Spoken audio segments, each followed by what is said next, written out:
So I'm starting this with a disclaimer. I don't remember all the details on this, but I'm going to try to discuss it or explain it to the best of my ability. This is my Franken SPR. So this is a rifle that I put together from various pieces, various parts. I didn't get a complete upper or complete lower. Everything was individual components that I put together. I started with the idea that I wanted an SPR. I wanted a special purpose rifle. I wanted 18-inch. I wanted rifle gas. I wanted a, at the time, this was one of the optic was one of the best. But I wanted a magnified optic. I wanted an offset red dot. Those were basically the parameters I was dealing with. And it's evolved a little bit. There have been some very slight changes, but for the most part, it's kind of maintained its same. I'll try to move it around, but it's pretty much maintained for the most part its configuration. And you might see some paint voids. As a matter of fact, I'm not really seeing any. Yeah, on the BCM, there are definitely voids because different things changed so frequently. This, again, it stayed pretty constant. Yeah, I probably need to do a touch up of paint and Direct Action Resource Center, Darcy, lower. But really, I've been so pleased, so happy with the way this turned out.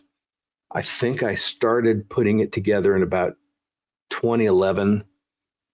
I finished it fairly quickly. I don't draw these things out. As a matter of fact, that might be to my detriment that I get things together real fast. Additionally, I don't like using stuff until they're complete. So this might have been mostly done and able to fire. I wouldn't want to use it until it's ready. The paint job is purely spray paint. I was using Airvo. I think that's how it's pronounced. This was recommended by Pat Rogers, of the late Pat Rogers of EAG. I used his techniques, the color palette he suggested, and I've since, because that company has gone out of business, or at least they're not producing the stuff that I want. I've gone to I think I'm using Rust-Oleum, using very similar colors. So you still using the same palette. What I'm doing also to get the snakeskin look is I'm using basically a laundry bag to create voids. And so essentially what I do is I wrap the one layer of laundry bag over the gun, do a couple sprays, remove it, let it dry for a little bit, put it back on, put the laundry bag back on, and then do sprays of a different color. And for my purposes, it works well. So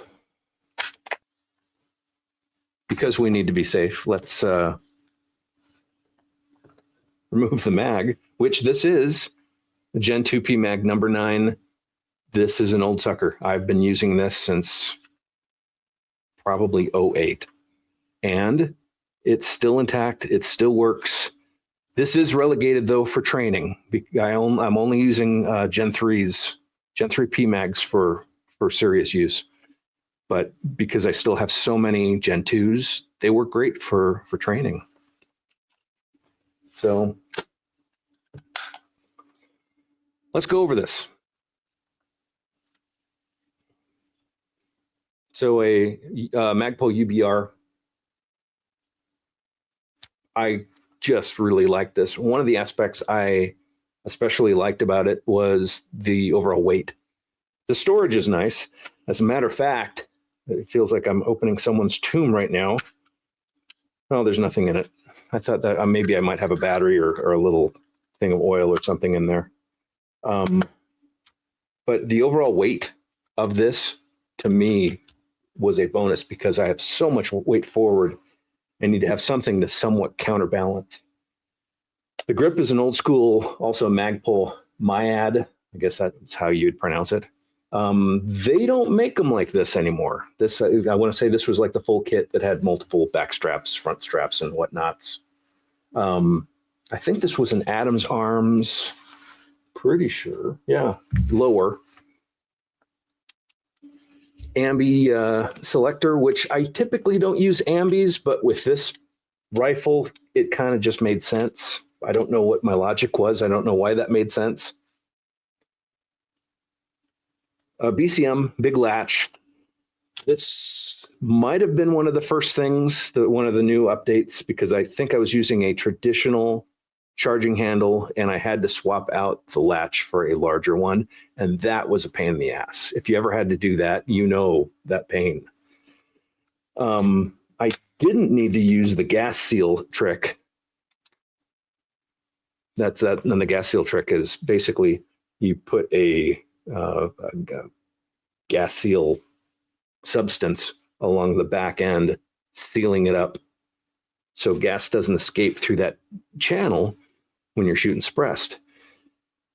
Everyone, at least at that time, we were all running Troy irons. They're still solid. They're still good. No reason to throw them away. LaRue mount. Also, it's a QD, quick detach. So the idea is, if for some reason my optic goes down, swap it off, and I can go to irons. Illuminated. I think this was a 2.5 to 10. I think Night Force. I don't remember what model, but yeah, it's. I wonder if the batteries. I don't know if yep, I did change the battery recently.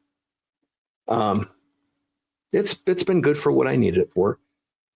This offset RMR, and basically the idea behind that is I'm running the main tube magnified. I can go offset and have closer engagement to that. Yeah. So the rail is unique. The rail's a Samson. And Samson is, well, it's a little heavier, but it's functioned. It's done what I wanted it to do. And this is, I configured it in the days that a hand stop was my main go-to. And I'm still using, if I'm not using a hand stop, I just have nothing. But I still have some guns that have hand stops. They work fine. I don't think I have any guns with any active vertical grips, though. I have a stubby, but yeah. So part of the deal with Samson is you have these points where you can add rail. And so I have, I can throw a laser on this side, a pick rail. I can have a light on the opposite side, not that you can see it. Let's see here, a Harris bipod, which I learned that I wanted a longer one, especially if I'm shooting 30 round mags, and it's on a LaRue, also a quick detach mount. So what I can do is I can shed light, or I can shed weight from this just by using the quick detach, remove the bipod if I'm not going to be shooting prone or anything like that. The can, it started as basically I was sharing the Gemtech G5 between this and my 11.5 Bravo company. And then KGM K-Can, a very smart person brought to my attention a K-Can on an SPR works wonders. And so I tried it out because at the time, I wasn't a big fan of K's. I had one. It just wasn't doing what I wanted it to do. I wanted it to be quieter. And for some reason, I was thinking K was going to do it. Yeah, it didn't. But put it on a 18-inch gun, and it has been absolutely fantastic. So I do stuff for me. I don't do stuff, the whole cred or show off, it doesn't really work for me. Yeah, I have a wall of guns. Yeah, they're also functional, and I loan them out frequently. I like having this resource. I happen to be a fan of guns. As far as silencers, cans, or suppressors are concerned, I'm not worried about my visual signature. I'm not worried about ninjas with thermals or night visions tracking me. I'm actually looking for more. I just want sound reduction on my side. I don't care what my sound profile is 100 yards away. I just want to make this more comfortable to shoot. So I don't know if that's a popular view anymore. I suspect people are still thinking that they need to reduce their signature. I don't care. I just want to make the gun more pleasant to shoot. And it sounds silly, but like if I needed to shoot this indoors, I don't want other people to go deaf because of it. And yeah, going deaf is much less of a concern compared to dying. But still, if I have the ability to soften that report, I'm going to do it. So that goes also with the overall configuration of this rifle. Is this somewhat outdated? It might be, but it still shoots wonderfully. It shoots great. This also, along with my Q Minifix, this Chambers handguns, definitely, but these are some of the guns that are fun to loan to people. And no, I don't loan them. Those I keep. These are fun guns for people to try out. So throw this on a tripod and we can be there for a real long time, having a really good time.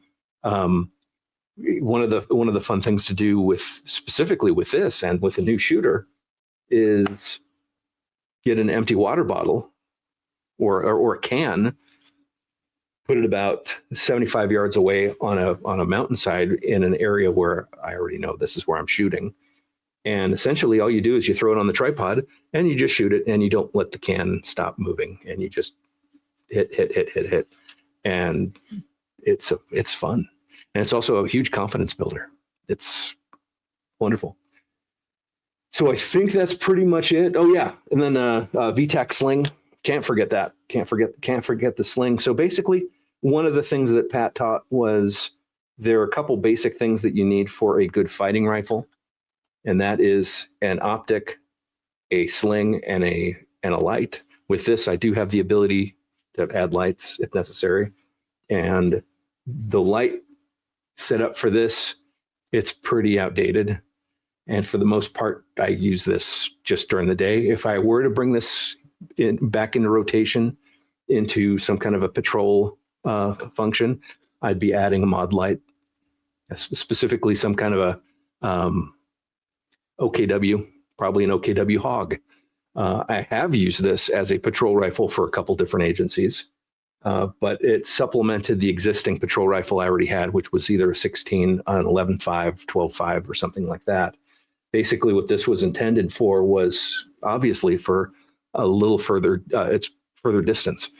Working for an agency where there are huge wide open areas, if we had a domestic at a house where the approach to the house was a very far distance, having something like this on hand is kind of nice because we might not, depending on the call, we might not be driving up, we might be walking up. And having the ability to see a little better is always a plus. Again, another Pat Rogers thing is magnified optics are not making you or helping you shoot better. They're only helping you see better. And yeah, this is no different.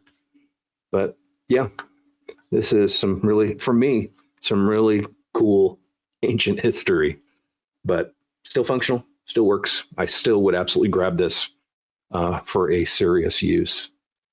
So that's all. I'll talk to you later.